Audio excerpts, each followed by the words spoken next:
ঘুমাচ্ছি অম্মা গাড়ি ডাইরেক্ট নামাই দিচ্ছে।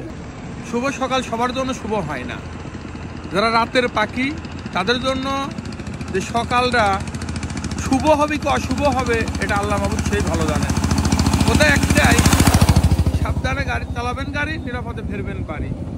অসাবধানতার কারণ এই দেখেন কুষ্টিয়া রাজবাড়ির হাইওয়েতে, এটা নতুন না, এটা প্রতিনিয়তই এই কাজটা হয়ে আসছে। এই গাড়িটা আসতেছে রাজবাড়ি থেকে কুষ্টিয়ার দিকে যাবে, ডাইনের গাড়ি চাপ দিলে বামে পড়বে, কিন্তু বামের গাড়ি ডাইনে পড়ে কোন কারণে? এটা আমাদের চাইতেন ড্রাইভার ভাইরা আরো ভালো বলতে পারবেন। তারই একটা উদাহরণ এই দেখেন, অসতর্কতার কারণ। কারণ ফজরের সময় ঘুমের একটা আলসি এসে যায়, ভারী রাত যখন হয়ে যায় ঘুমেতে কিন্তু শরীরও দুর্বল হয়ে যায়, আর তার কারণেই কিন্তু এরকম বড় আকারে দুর্ঘটনা ঘটে। এই গাড়িটা যাবে কুষ্টিয়া, বিআরবির মাল আছে, ঢাকা তো বিআরবি কয়টা বাজবে? এখানে কিন্তু কুমারখালী দাঁড়াইলে, যে কোনো পাম্পে দাঁড়াইয়া 1 ঘন্টা রেস্ট নিলে কিন্তু এই দুর্ঘটনাটা ঘটে না। এটার জন্য দেখেন মালিকের সর্বনাশ, যে মাল আছে মালেরও ডেমারেজ ওই মহাজনেরই দেওয়া লাগবে, কারণ ড্রাইভার তো আর দেবে না। দেখি দেখেন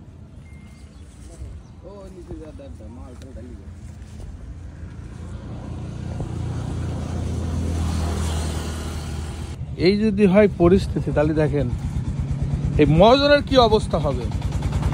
এটা তাল গাছের যদি এই অবস্থা হয়, এটা তাল গাছ কিন্তু কম শক্তিশালী না, সেই তাল গাছের দেখেন ছিন্ন বিচ্ছিন্ন করে ফেলছেন, তাহলে কি স্পিরিটই ছিল। তাল গাছের অবস্থা আগে দেখাইনি, এই হলো তাল গাছের অবস্থা। তাহলে গাড়ির কি অবস্থা হতে পারে সেটাই আপনাদের দেখাবো। ধানের মাঠে পড়ছে, তবে সেই হিসাবে তো গাড়ির তেমন একটা ক্ষতি হয় নাই, বোঝা যাচ্ছে চাকার বাড়ি লেগে গাড়ির এই তাল গাছের এই পরিস্থিতি। দেখেন আবার প্লেট দেখেন, বিআরবির কিন্তু এই মাল যাবে, তামার তার খুবই দামি কিন্তু মালটা। ওনাকে কিন্তু এই রোডে এই দামি মাল নিয়ে হয়তো ওনার রিস্ক তো নেওয়ার দরকার ছিল না, সে কিন্তু কোনো জায়গায় ঘুমাই নিতে পারতো, ঘুমায়া যদি ফ্রেশ হয়ে তারপরে যদি গাড়িটা টানে তাহলে কিন্তু এই দুর্ঘটনার কবলে পড়তো না। আর আল্লাহ এদের কপালে রাখছে।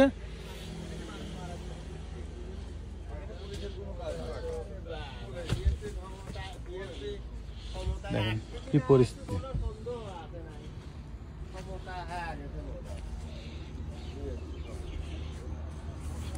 এই যদি হয় আমাদের পরিস্থিতি, আমরা যদি সতর্কভাবে যদি রোডে ঘাটে না চলতে পারি, এখন আল্লাহ না করুক যে সময় এই গাড়িটার দুর্ঘটনা ঘটছে হয়তো কোনো গাড়ি ঘোড়া ছিল না, কোনো কিছু ছিল না, তার কারণেই কিন্তু সে একাই এই দুর্ঘটনার শিকার, ক্ষতিগ্রস্ত হয়েছে।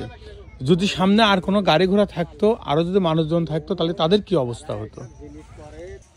এটা হচ্ছে আমাদের কুষ্টিয়া রাজবাড়ির, মানে বললে গেলে প্রতিদিনেরই একটা ঘটনা। এখানে রেলগেট আছে, এটা আইল্যান্ড আছে, অন্ধ, কোনো লাইটের ব্যবস্থা নাই। এই জায়গা তো হচ্ছে, এর মাঝামাঝিও এগুলো হয়। এই জন্য বলবো সাবধানে চালাবেন গাড়ি, নিরাপদে ফিরবেন বাড়ি।